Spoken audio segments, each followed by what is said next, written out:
Bonjour Sandy. Enchantée de t'avoir sur ce beau stand du Trait Daniel. Ah oui, très beau stand, Tu as effectivement. Ouais, j'ai vu ça. On est ravis de te recevoir parce que tu vas nous parler de cette collection que tu mènes comme un chef. Alors je dois dire que les auteurs qui sont dans cette collection font vraiment l'unanimité. Alors parle-nous un petit peu justement de ce petit traité de la lenteur, s'il te plaît. Alors le petit traité de la lenteur, c'est un des premiers à avoir été publié dans la collection avec le petit traité de la mort de Christa Kies qui co-dirige la collection avec moi.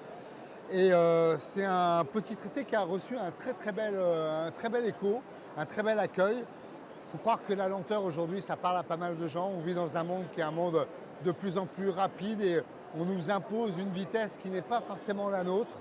Et l'objet des petits traités, c'est justement de réhabiliter des notions ou des valeurs qui ne sont pas indéfendables mais qui sont rarement défendues. Et donc, c'est pour ça que la lenteur, moi, ça me tenait à cœur de revenir à quelque chose de plus lent pour permettre aux gens un peu de respirer et de retrouver leur propre tempo et leur propre vitesse. Donc voilà, c'est de la philo, mais c'est de la philo vraiment agréable, lisible par tout le monde, et puis qui part du quotidien et qui parle à tous. C'est-à-dire qu'on est vraiment ancré dans le quotidien de chacun. Pourquoi on est lecteur lent? Est-ce que c'est mal d'être un lecteur lent? Pourquoi le cigare disparaît, par exemple? Le cigare disparaît parce qu'il faut prendre du temps pour le fumer. Voilà, c'est plein de choses qui sont très concrètes. Et puis à partir de là, on essaye de réfléchir un peu et puis d'élaborer un peu sur ce qu'est la lenteur, la mort ou le silence pour Pascal Bataille.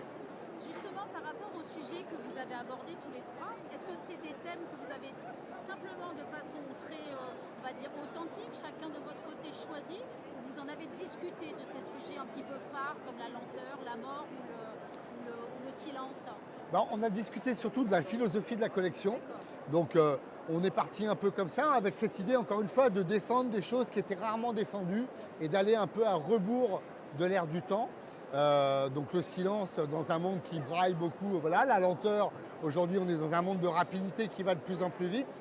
Et puis chacun a très vite trouvé un thème en se disant bah, moi je ferais bien ça, moi je ferais bien ça. Et c'est comme ça que ça s'est construit. Et jusqu'à présent on est très content parce qu'on a des résultats qui sont effectivement très forts, quoi.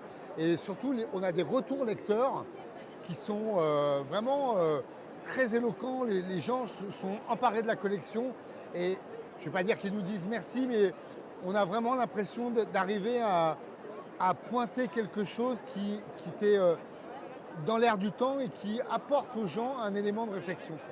Je crois aussi que cette collection apporte aussi beaucoup en termes d'éveil à la philosophie, parce que c'est souvent en apparence un peu indigeste ou un petit peu, on va pas se mentir, souvent on a l'impression qu'il n'y a pas droit pour certaines personnes Exactement. au niveau intellectuel, et là c'est tout au contraire.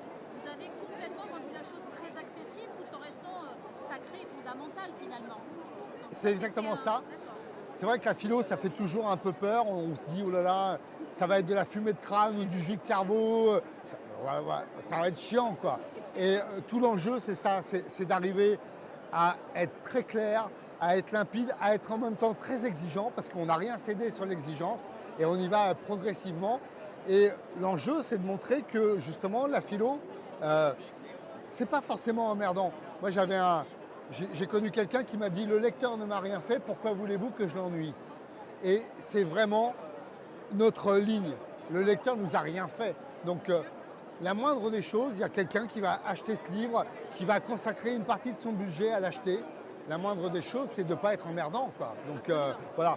Et moi, je crois qu'on peut faire de la philo en s'adressant à tous et en étant clair, en étant exigeant et en apportant quelque chose. Et en tout cas, cette collection et le petit traité de la lenteur le montrent. C'était vraiment l'enjeu de la collection. Alors je vais te poser une petite colle. Aïe aïe aïe. Si tu devais me donner un mot sur justement ce que tu aimerais offrir à tes lecteurs par le biais de cette collection. Le plaisir de la réflexion. Merci beaucoup. Merci à toi.